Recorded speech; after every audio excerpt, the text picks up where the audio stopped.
Hi everyone, and welcome back to my channel True Crime and Trials, where I cover true crime and trials. I like following trials because they're more evidence and fact based. It makes it easier for me to make my own decision on the case.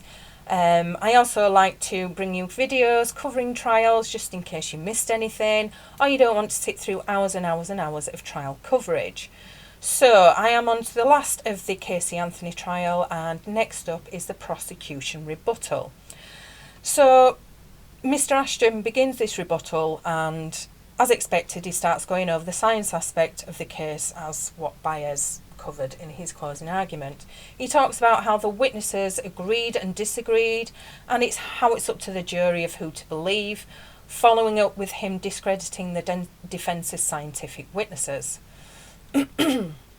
He then quite rightly brings up the duct tape and the defence using drowning as their defence, and basically it's ridiculous that if Kaylee drowned then someone put duct tape on her to make it look like murder, and then how they've implicated George. Mr. Ashton is asking why would George, if he had done it, implicate his own daughter. It just doesn't make sense. So then, as good prosecution lawyers do, put more doubt into the jury's heads.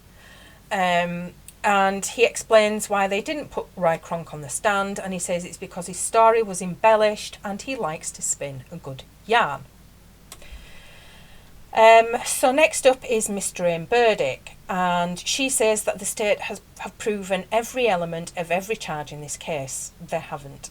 She states that her fear is that the jury's common sense will be lost in all the rhetoric of this case, and that they won't step back and take a look at the evidence as a whole and look at the bigger picture.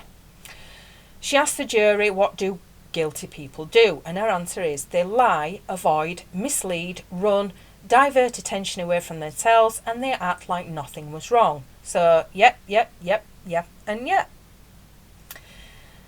Then the call Casey made to her parents just after she was arrested is played. It's a horrible phone call, and it shows very clearly the lack of emotion from Casey. It also shows that all Casey cared about on that phone call was getting Tony Lazzara's phone number. I mean, I think the prosecution did well with what evidence they had, but surely even they knew it was going to be an uphill battle that they would very likely lose. So my next video will be the verdict and sentencing, and then I will be doing a video on my thoughts of the whole trial. So until then, bye for now.